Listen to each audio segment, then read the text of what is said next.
could get you some guessmas aplenty. I've got was-its and was-its galore. You want thingamabots? I've got 20. But who cares? Not big deal. I want more.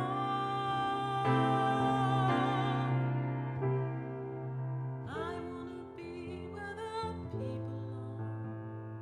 I wanna see 'em dancing, walking around on those, what you call 'em? Oh, feet. Flipping your fins, you don't get too far. Legs are required for jumping, dancing, strolling along down a, what's the word again? Street.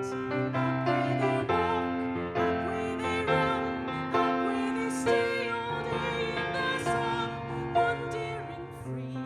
Wish I could be part of that world. What would I give if I could live out of these what is?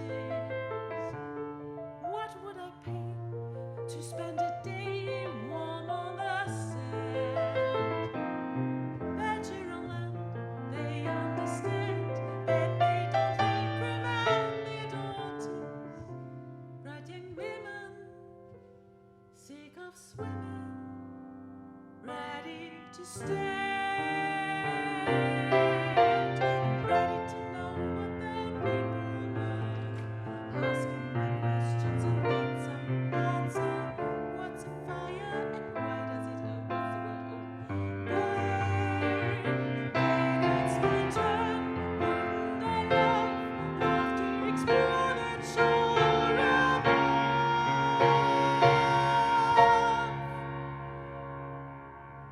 Out of the sea. Wish I could be out of that world.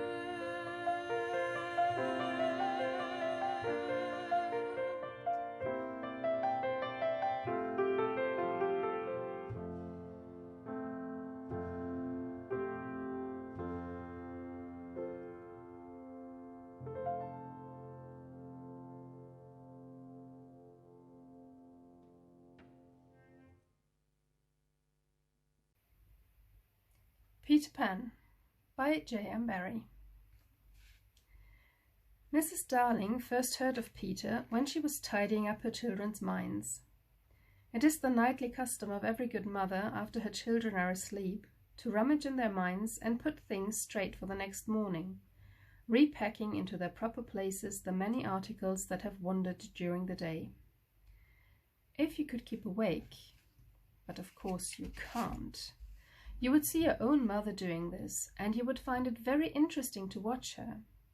It is quite like tidying up drawers. You would see her on her knees, I expect, lingering humorously over some of your contents, wondering where on earth you had picked this thing up, making discoveries, sweet and not so sweet, pressing this to her cheek as if it were as nice as a kitten, and hurriedly stowing that out of sight. When you wake in the morning, the naughtiness and evil passions with which you went to bed have been folded up small and placed at the bottom of your mind, and on the top, beautifully aired, are spread out your prettier thoughts, ready for you to put on.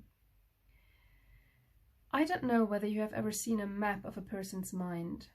Doctors sometimes draw maps of other parts of you, and your own map can become intensely interesting.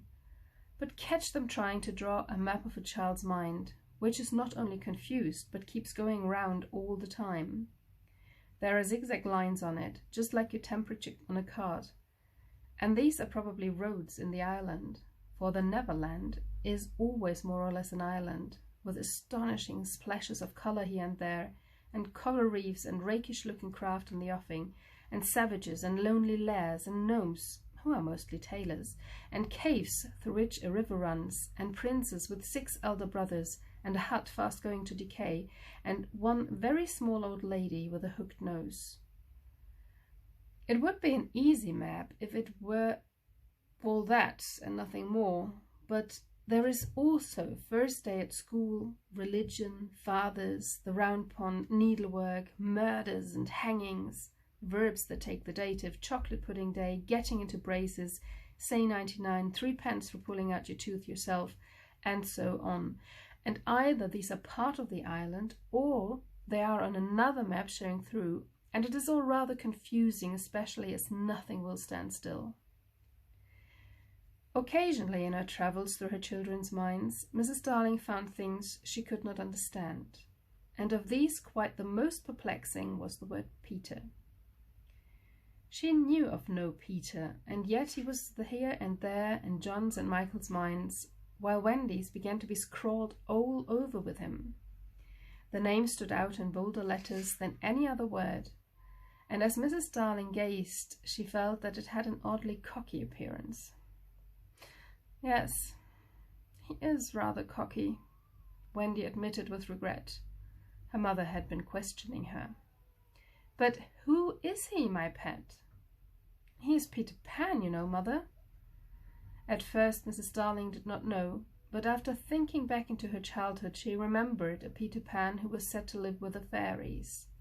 There were odd stories about him, as that when children died he went part of the way with them so that they should not be frightened. She had believed in him at the time, but now that she was married and full of sense she quite doubted whether there was any such person. Besides, she said to Wendy, he would be grown up by this time. Oh no, he isn't grown up, Wendy assured her confidently, and he is just my size. She meant that he was her size in both mind and body. She didn't know how she knew it.